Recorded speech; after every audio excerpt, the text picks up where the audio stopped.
अवकाश हाची अनुताप घेऊनी सावध काहीतरी बोध करी मना एक तास उरला खटवांगरायासी भाग्यदशा कैसी प्राप्त झाली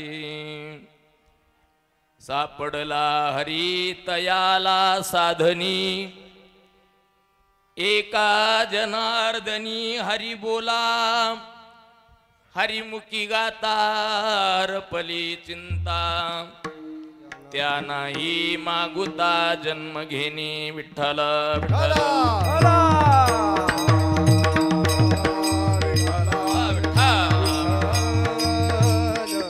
प्रारंभी विनंती करू गणपती विद्यादया सागरा अज्ञानत्व हरो निबुद्धिमती दे आराध्य मुरीश्वरा चिंता क्लेश दारिद्र्य दुःख देशांतरा पाठवी हे रंभागन नायका गजमुका भक्ता बहुतोषवी समचरण सरोजम सांद्रनीलांबुदाभम जगननिहित पाणी मंडनम मंडनानां तरुण तुलसीमालां कंजनं कंजनेत्रं सदय धवलहासं विठ्ठलं चिंतयामि पांडुरंगा करू प्रथम नमन सुतरे चरणा संताची त्यांच्या कृपादाने कथेचा विस्तारू बाबाजी सद्गुरु दास तुका पांडुरंगा करो प्रथम नमन दुसरे चरणा संताच्या त्यांच्या कृपादाने कथेचा विस्तारू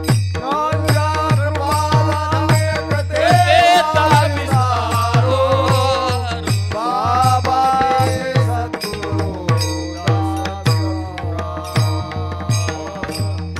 सद्गुरु काय माझी वाणी मानेल संतांसी रंजवू चित्तासी अपुलिया अलंकापुरी रम्य सिंहासनस्थं पदांभोज तेजस्फुरदिक् प्रदेशं विधीन्द्रादिदेवे सदा स्तूयमानं समाधिस्थमूर्तिं भजे ज्ञानदेवं नमो सद्गुरु तुकया ज्ञानदीपा नमो सद्गुरु सच्चिदानंद रूपा नमो सद्गुरु भक्त कल्याण मूर्ती नमो सद्गुरु भास्करा पूर्ण कीर्ती सेवे लागी सेवक झालो तुमच्या लागलो निज चरणा आहो स्वामी तुकया देवा यावरी न करावा अवेरू धन्य धन्य एकनाथा तुमचे पायी माझा माता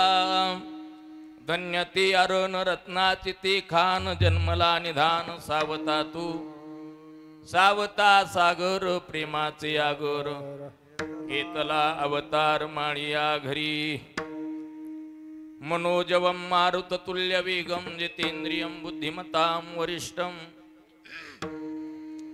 वातात्मजं वानरयूत मुख्यं श्रीरामदूतं शरणं प्रपद्ये कर्पूर गौरं करुणावतारं संसार सारं भुजगेन्द्रहारं सदा वसन्तं हृदयारविन्दे भवं भवानी सहितं नमामि दयांचे केले स्मरण होय सकळ विद्यांचे अधिकरण तेच वंदू श्री चरण श्री गुरूंचे ते नमस्कारोनी आता वंदू रंग भूमिका कीर्तनी उभे होती लोका टाळ मृदंग श्रुती देखा तया माझे नमन दंडवत ऐसे नमन करुणी सकळा हरिकथा बोली बोबडिया बोला अज्ञानी म्हणून या पुलिया बाळा चालवी सकळा नामा म्हणे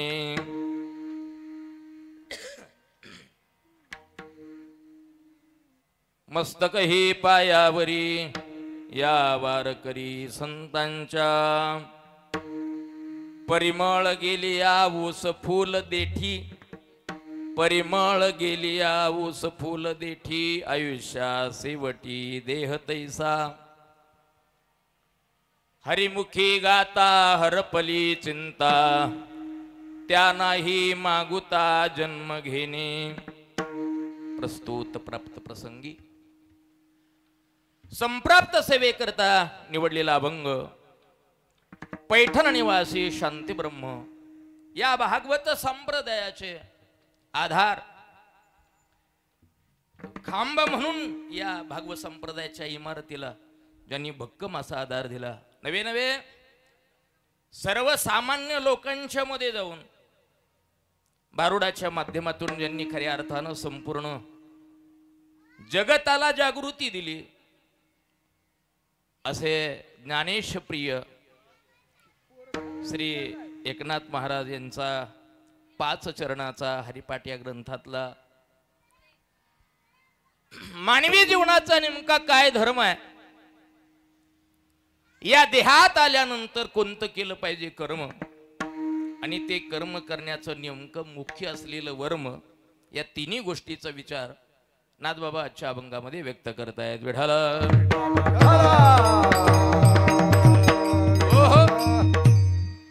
अभंगावरती बोलण्यापूर्वी थोडासा परिहार देणं अगत्याचं आहे आपल्या या बारामती नगरीमध्ये खऱ्या अर्थानं ज्यांनी अत्यंत कष्टातून आपला संसार फुलवला आणि सुंदर अशा प्रकारच्या संसाराचा कीर्तीचा जो काय आलेख आहे हा वाढता ठेवला आणि खऱ्या अर्थानं प्राप्त आयुष्य जे होतं ते उपभोगून गेल्या वर्षी ज्यांनी आपली इहलोकाची यात्रा संपवली त्यांचा देह अनंतामध्ये पंचतत्वामध्ये विलीन झाला असे वैकुंठवासी शिवाजीराव लिंबाजी बनकर उर्फ मामा त्यांचं हे प्रथम पुण्यस्मरण आहे वर्षश्राद्ध आहे खऱ्या अर्थानं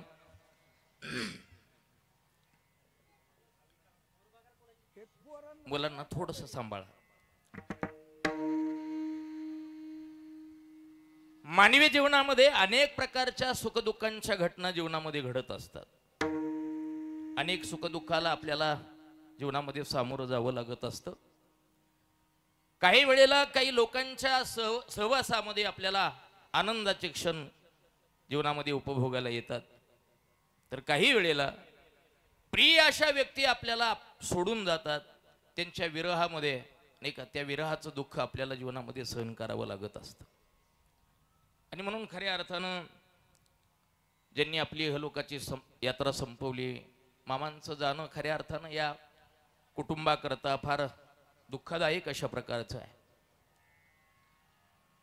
कारण एखादा पाहुणा आपल्यामध्ये आल्यानंतर तो खपून जातो पण एखादी व्यक्ती ज्या वेळेला आपल्यातून निघून जाते त्यावेळेला जी काही पोकळी निर्माण होते ना ती पोकळी कोणत्याच स्वरूपामध्ये भरून निघणारी नसते पावलोपावली दिवसागणिक आपल्याला त्यांची आठवण आल्याशिवाय राहत नाही आणि म्हणून मला वाटतं पाठीमागचा वर्षातला एक दिवस असा गेला नसेल की या कुटुंबांना मामांची आठवण झाली नसेल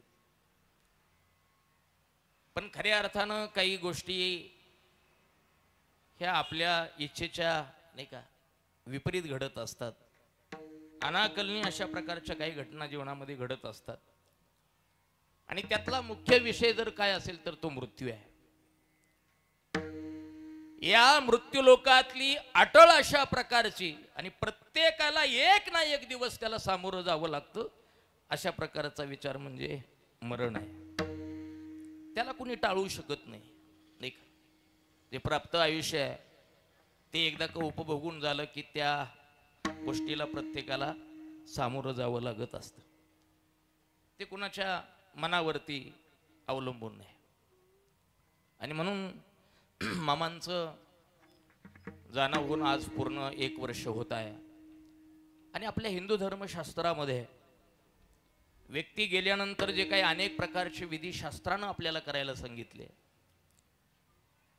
की त्या व्यक्तीच्या संबंधानं आपल्या अंतःकरणातली कृतज्ञतेची भावना व्यक्त करत असताना काही कर्तव्याचं ओझं म्हणून आपण त्या गोष्टी करत असतो. जीवन जगताना अनेकांच्या कर्तव्याचं ओझं आपल्या खांद्यावरती आहे आणि ती कर्तव्य प्रत्येकाला जीवनामध्ये पार पाडावी लागत असतात. ज्या मातापित्यांच्या पोटी जन्म घेतला त्या मातापित्यांच्या संबंधानं मुलगा म्हणून आपली काय कर्तव्य आहेत.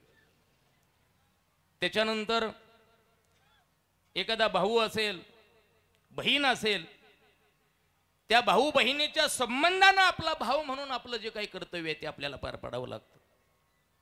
लग्न झाल्यानंतर पती म्हणून काय कर्तव्य आहे, त्याच्यानंतर मुलं झाल्यानंतर बाप म्हणून काय कर्तव्य आहेत, आजोबा म्हणून काय कर्तव्य असतील, समाजातला एक घटक म्हणून आपलं काय कर्तव्य असेल, त्या कुटुंबाप्रती आपलं असणारं योगदान नाही का, त्या कुटुंबातला एक सदस्य म्हणून काय कर्तव्य असतील, ही अनेक प्रकारची कर्तव्य आपल्याला जीवनामध्ये पार पाडावी लागत असतात. म्हणून आजचं जे कर्तव्य आहे हे मुलगा म्हणून अतिशय महत्वाचं आहे. कारण जे आपले आईवडील अगणित अशा प्रकारचं प्रेम करून त्या उपकाराचं ओझं आपल्या खांद्यावरती देऊन निघून जात असतात. आणि खऱ्या अर्थानं आपण जीवनामध्ये किती मोठं झालो, सत्ता संपत्ती सगळ्या गोष्टी जरी आल्या तरी मला वाटतं ते ऋण, ते उपकार आपल्याला जीवनामध्ये फेडता येत नाहीत. पण तरी सुद्धा आपल्या अंतःकरणामध्ये त्यांच्या प्रती कृतज्ञतेचा भाव असला पाहिजे. ते उपकार फिटणार नाहीत म्हणून फेडायचा प्रयत्नच करायचा नाही असं नाही.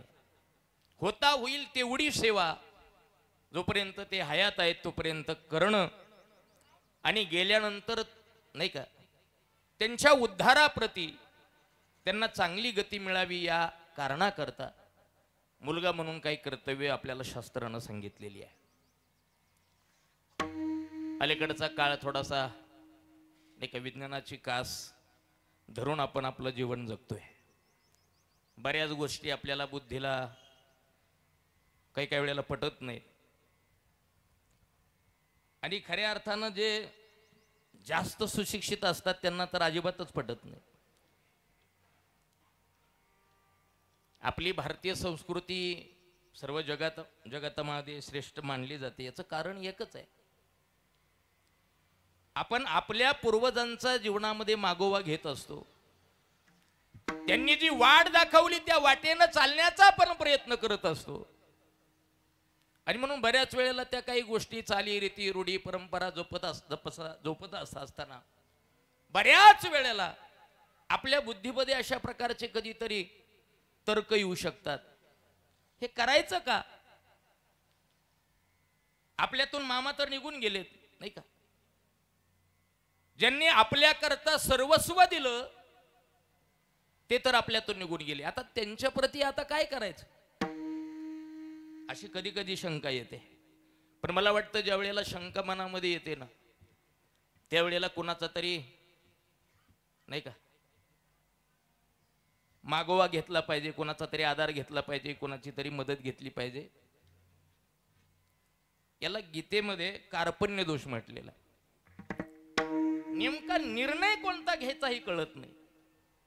अशी द्विधा अवस्था ज्या वेळेला होते ना त्यावेळेला मग कुणीतरी एखादा चांगलं मार्गदर्शन करणारा जीवनामध्ये भेटावं लागतो. जशी अर्जुनाची अवस्था झाली, नेमकं काय करावं कळे ना. युद्ध करावं तर समोर असणारे सगळे माझे आहेत नाही का, आचार्यान मातुलान भातृन पुत्रान पौत्रान सख्युंस्तता, हे सगळे स्वजन माझ्या पुढे उभे ठाकलेले आहेत, यांच्याबरोबर युद्ध करायचे आणि यांना सोडून किंबहुना यांच्याबरोबर युद्ध न करता युद्धातून माघार घेणं हे क्षत्रिय धर्माला नाही का कुठेतरी काळीमा फसणार आहे. अशी द्विधावस्था झाली अर्जुनाची. आणि मग श्रीकृष्ण भगवान परमात्म्यासारखा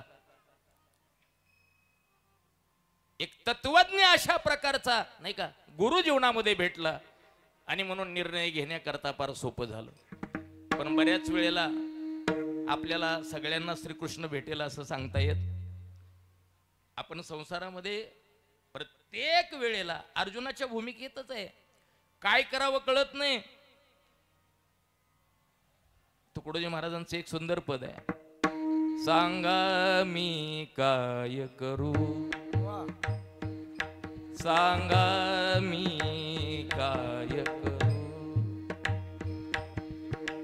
संसार करू का पोट भरू. काय परमार्थ करावा का संसार करावा, नेमकं काय करावं हे कळत नाही. त्यावेळेला कुणीतरी चांगलं मार्गदर्शन करणारा जीवनामध्ये भेटला पाहिजे. मग अशा वेळेला कोण सांगणार आहे आपल्याला? मला वाटतं जीवनामध्ये बाकीचं कोणाचं काहीतरी ऐकण्यापेक्षा आपल्या संत महात्म्यांचं ऐकावं, ज्यांनी खऱ्या अर्थानं या जगताला हिताचा मार्ग देण्याकरता आपलं आयुष्य झिजवलं, आपल्या संसाराची राखरांगोळी केली, केवळ जगत कल्याणाकरता या मृत्यूलोकामध्ये येणं केलं ना, त्या महात्म्यांचं ऐकावं. म्हणून संत महात्मे जे आपल्याला मार्ग दाखवतात तो आपल्या हिताचा आहे. आणि म्हणून अशा वेळेला कोणत्या तरी तार्किकाच्या नाही का पाठीमागं जाता आपल्या बुद्धीनं काहीतरी वेगळ्या प्रकारचा विचार करण्यापेक्षा संतांना काय अभिप्रेत आहे, संत काय सांगतायत, मला वाटतं हे जीवनामध्ये आचरणात आणलं पाहिजे. संतांनी एकच सांगितलं, बाबा जीवन जगायचंय ना, मग तार्किक जे आहेत ते तार्किकाचा संग टाका. त्या तार्किकांच्या संगतीमध्ये जाऊ नका, तुमचा परमार्थ संपून जाईल. बुद्धिभेद करणारे आपल्याला पावला पावलाला भेटतायत समाजामध्ये. एखादा चांगलं वागायचा प्रयत्न करायला लागला तर त्याला काहीतरी आडकाठी घालून नाही का, जरा थोडस समाजाकडे आपण जर बारकाव्यानं पाहिलं तर चांगलं सांगणारे फार कमी आहेत. चांगलं सांगणारी माणसं, आपल्या हिताचं सांगणारी माणसं फार कमी आहेत. आपली नाही का पावला पावलाला तुम्ही बाजूला कसं जाल याच्याकरता प्रयत्न करणारी माणसं अगदी चौका चौकात तयार आहेत. कसं जगायचं, कसं वागायचं हे फक्त संतांच्याकडून आपण कळवून घ्यायचं. आणि म्हणून मी बोलून गेलो तुम्हाला, जास्त शिक्षण झालं की काही लोक आपल्या संस्कृतीला नावं ठेवायला लागतात. पण बऱ्याच वेळेला असं घडतं, आपल्या धर्माचं वाटोळं बाकीच्या कोणत्या परधर्मातल्या लोकांनी केलेलं नाही, आपल्यातलीच काय नाही का. ते म्हणतात हे असं कुठं असतं का, एखादी व्यक्ती आपल्यातून निघून गेल्यानंतर तिचा ना आपला काय संबंध राहतो, असा संबंध संपतो का? संबंध संपतो? हे ऋणानुबंध जे आहेत ना हे पिढ्यान पिढ्या कायम राहतात. ज्या कुळामध्ये आपण जन्म घेतलाय त्या कुळाचा पाठीमागच्या 42 पिढ्या आणि तिथून पुढे निर्माण होणाऱ्या सर्व पिढ्या, या सर्वांचा आपण काय असतो, मध्यबिंदू असतो, सुवर्णबिंदू असतो. जे पाठीमागं होऊन गेले आपले पूर्वज पितर, त्यांच्या उद्धाराकरता आपण प्रयत्न करावा आणि अशा प्रकारचं जीवनामध्ये आचरण करून दाखवावं की पाठीमागच्या येणाऱ्या पिढ्यांना आपलं जीवन आदर्श वाटावं. त्यांनी अगदी छातीला हात लावून सांगावं, यांच्या कुळातले आम्ही आहे नाही का, आमचे हे पूर्वज होते. अशा प्रकारचा इतिहास जीवनामध्ये आपल्याकडून काहीतरी घडला पाहिजे. हा मुख्य उद्देश आहे किंबहुना. आणि म्हणून वडील आई वडील जोपर्यंत आहेत तोपर्यंत त्यांची सेवा आहे, आणि गेल्यानंतर हे पिंडदानादी क्रिया अतिशय महत्वाची आहे. पिंडदान जेणेकरून त्यांना चांगल्या प्रकारची गती प्राप्त होईल आणि त्या निमित्तानं काहीतरी भगवत चिंतन नाही का, कीर्तन, भजन, प्रवचन आदी कार्यक्रमांचा आट्टा जो करायचा त्याचं कारण एकमेव आहे, पैसा लय झाला म्हणून नाही. अलीकडे बापू अशी परिस्थिती आहे, वर्षश्राद्धाला कीर्तन आयोजित केली जातात पण होडा चढीवरती आहे पाटील. का? आपल्या प्रेस्टीज नाही का, समाजातलं आपलं जे काही स्थान आहे त्याला लौकिकाला साजेल असा बुवा आणायचा. मग 51 त्यानं मागितलं तरी काय हरकत नाही, जाऊ द्या. पण चांगलं ऐका, महाराज किती नाही का पैशाचा बोलवला हे महत्वाचं नाही, आपल्या अंतकरणातली भावना अतिशय महत्वाची आहे. श्राद्ध म्हणजे काय हो, जे श्रद्धेनं केलं जातं त्याला श्राद्ध असं म्हणतात. त्याच्या पाठीमागे श्रद्धा पाहिजे आपली. नुसतं करायचं म्हणून नाही करायचं, यानं केलं त्याने 1 लाख घालवले आपले 2 लाख जाऊ द्या म्हणून नाही करायचं. आपल्या अंतकरणातली ही कृतज्ञता व्यक्त करण्याचा हा प्रयत्न आहे बरं का. म्हणून हा अट्टास करायचा. अलीकडे एक चांगल्या प्रकारचा विचार समाजामध्ये रुजतोय की प्रत्येक वर्ष श्राद्धाला अलीकडे कीर्तन आहेत. छोटं मोठं असे ना, माळ असो नसो, तो परमार्थिक असो. पूर्वी कुठंतरी एखादा माळकरी गेला की त्याला वर्ष श्राद्धाला कीर्तन असायचं. पण अलीकडं सर्रास नाही का, फार चांगली गोष्ट आहे. वास्तविक पाहता ज्यानं आयुष्यामध्ये परमार्थ केला, पवित्र अशा प्रकारची तुळशीची माळ गळ्यामध्ये धारण केलेली आहे, एकादशीचं व्रत आहे, वारीला जातोय, त्या भगवत भक्ताच्या जीवनामध्ये कुणीतरी त्याच्या पाठीमागच्या पिढीतल्या लोकांनी काहीतरी पुण्यकर्म करावं आणि मग त्याचा उद्धार होईल, याच्याकडे तो वाट पाहतच नाही. मग तो अगोदरच आपल्या अशा प्रकारची जीवन जगत असताना तयारी करतो की मला कोणाच्या नाही का आधाराची गरज नाही पडली, याची देही याची डोळा भोगू मुक्तीचा सोहळा. तुका म्हणे मुक्ती परिणिली नोवरी, आता दिवस चारी खेळी मिळी. ही अवस्था त्यानं जीवनामध्ये अगोदरच प्राप्त करून घेतलेली असते. त्याच्यामुळे त्याला कुणीतरी पाठीमागचा पिंडदान करेल, काशीला जाऊन नाही का, आणि मग त्याचा उद्धार होईल याच्याकरता तो वाट पाहत नाही. पण खऱ्या अर्थानं ज्यांच्या जीवनामध्ये खरंच परमार्थ घडला नाही, संसाराची घडी बसवता बसवता कसं आयुष्य संपून गेलं कळालंच नाही. अशी बरीच माणसं आहेत बापू. उतार वय झाल्यानंतर त्यांच्या लक्षात येतं आतापर्यंत एवढी पळापळ केली, एवढी धावपळ केली, मुलांच्या करता केलं, नातवांच्या करता केलं, पत्नी करता केलं, बहिणी करता केलं, घरातल्या लोकांकरता केलं, सगळ्यांच्या करता केलं. आणि हे सर्व करत करत असताना खऱ्या अर्थानं जगायचंच राहून गेलो. स्वतःचं जगणंच तो विसरून गेला. स्वतःचं स्वहितच त्याला आयुष्यभर जीवन शेवट असेपर्यंत कळालं नाही. अशी बरीच माणसं आपल्याला पाहायला मिळतात. अल्पायुष्य मानव देह, अल्पायुष्य मानव देह, अर्धरात्र खाय, जगनिले ते अर्धरात्र खाय, मनी बालक पीडा रोग क्षय, मते बालक पीडा रोग क्षय, शिवरले ग पाहेगा, राम राम स्मराले, राम राम स्मराले, काय भजना शिवरले ते पाहेगा, पाहेगा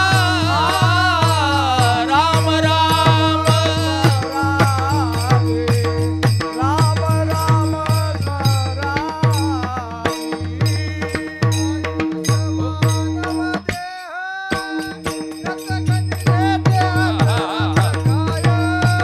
मध्ये बालत्व पीडा रोग क्षय, काय भजनाती उरले ते पाहेगा. नाथ बाबा बोलतात अल्प आयुष्य मानव देह. एक तर आयुष्य कमी आहे, त्याच्यात पुन्हा नाही का बालत्व आहे, तारुण्य आहे, बाकीच्या आणखीन भानगडी सगळंच आहे ना. त्यात रोग आहे, व्याधी आहेत, अनेक प्रकारचं सगळं हे करत करत सगळं आयुष्य त्याच्यात चाललं. आणि शेवटी ज्या वेळेला हिशोब करायची वेळ येते त्यावेळेला काहीच हातात शिल्लक राहिली नसते. काय भजनासी उरले ते पाहेगा, काय स्वतःच्या उद्धारा करता वेळच राहिला नाही त्याच्याकडे. यायचंय आपल्याला 5व्या चरणामध्ये थोडस. आणि मग हे सर्व करत असताना नेमकं करायचं ते राहून जात. सोहिताचा विचारच येत नाही कधी. आयुष्य जात आहे पहा. नामदेव महाराज बोलतात, काळ जपत असे महा, काय करा स्वहिताचा घोर वाहा, ध्यानी राहा श्री हरीच्या. स्वहिताचा विचार करायचा राहूनच गेला. अशी बरीच मंडळी आहेत. आणि मग ज्याच्या जीवनामध्ये परमार्थ घडला नाही आणि काळाच्या नाही का या मृत्यूलोकातल्या नियमानुसार देह ठेवावा लागला, आणि मग अशा जरा संसार एवढा मोठ्या प्रमाणामध्ये केला नाही का, पण स्वहिताचा विचार राहून गेला. त्यांच्या करता पाठीमागच्या पिढ्यातल्या लोकांना प्रयत्न करावा लागतो. यांना नाही का चांगल्या प्रकारची गती मिळाली पाहिजे म्हणून अट्टास करावा लागतो सगळ्या गोष्टी. आणि म्हणून हे जे काही सगळं केलंय आपण, याचं कारण एकच आहे, मामांना चांगल्या प्रकारची गती मिळाली पाहिजे. परमार्थ आयुष्यामध्ये जेवढा जमेल तेवढा त्यांनी केला, पण संसाराचा हा जो काही वटवृक्ष आपल्याला दिसतोय, दोन्ही चिरंजीव चांगल्या हुद्द्यावरती आहेत, नातवंड असतील नाही का, या सगळ्यांचा ज्या वेळेला आपण विचार पाहतो त्यावेळेला खऱ्या अर्थानं त्यांचं जे काही योगदान आहे ते आपल्या लक्षामध्ये येत. आताचा काळ जरा वेगळा आहे नाही का, सगळी भौतिक साधनांची सोबत आहे, सगळी साधनं आहेत घरामध्ये. पण कल्पना करा मामांचा जो काही काळ असेल, सर्वसाधारण वय 70-80च्या आसपास असेल. हा, एक 50 वर्षाचा काळ आठवा, काय परिस्थिती असेल. आता इथं बरेच मंडळी बसलेले आहेत, काबाड कष्ट करून संसाराचा मेळ घालण्याचा प्रयत्न करायचे, तरी सुद्धा कुठंतरी ते उणीव दिसायची, कुठंतरी ते फाटके पण असायचं. एक आणलं तर दुसरं नाही नाही का, वरकड कोटे काही एक आहे एक नाही, अशा प्रकारची अवस्था. आणि अशा त्या वातावरणामध्ये ज्या वेळेला कोणत्या प्रकारची भौतिक साधनं नव्हती त्यावेळेला त्यांनी एवढा प्रयत्न करून हा संसार फुलवला नाही का, मुलं घडवली. हे फार मोठं योगदान आहे महाराज. जगतामध्ये दोनच अशी व्यक्ती आहेत की जे आपला उत्कर्ष झालेला पाहिल्यानंतर आनंदित होतात. फक्त दोनच माणसं आहेत, ते म्हणजे आपले आई वडील. तसं बाकीच्यांचा विचार केला तर तुम्हाला गोड बोलणारे तोंडावरती बरेच जण भेटतील. वा वा, एखाद्यानं जर बंगला बांधला, वास्तुशांती असेल, 5-50 लाखाचा बंगला बांधल्यानंतर सगळेच येतात नाही का, त्या बंगल्याचं डेकोरेशन सगळं सगळं काय पाहतात, कौतुक करतात, पण आतनं जळफळाटच असतो, एवढं आणलं कुठनं, नेमकं काय केलं सगळ्यांना नाही बरं वाटत. पण चांगलं ऐकून ठेवा, आई वडील असे आहेत की जे आपल्याला जीवनामध्ये नाही का अनुभवता आलं नाही, उपभोगता आलं नाही, ते आपल्या लेकरांनी अनुभवलं पाहिजे. ते फार मोठ्या उंचीपर्यंत गेले पाहिजे, ही भावना त्यांची असते. म्हणून आपण नेहमी ऐकतोय, आई आपल्या लेकराला नाही का कडेवरती घेते, आपल्या बाळाला कडेवरती घेते. आईची भूमिका एकच आहे, जे मला पाहता येते ते माझ्या बाळाने पाहावं, बरोबर आहे. पण मला वाटतं बाप ही त्याच्या पुढची अवस्था आहे. आई त्या बाळाला कडेवरती घेते, पण बाप मात्र त्या बाळाला नाही का खांद्यावरती घेत असतो. का हो, बापाची अपेक्षा एवढीच असते, जे मला दिसलं नाही, जे मला करता आलं नाही, जे मला पाहता आलं नाही, ते माझ्या बाळाने पाहावं. ही अंतःकरणातली भावना ती फार मोठी अशा स्वरूपाची आहे. म्हणून असं म्हटलं जातं, आईचा प्रेमाचा जो विचार आहे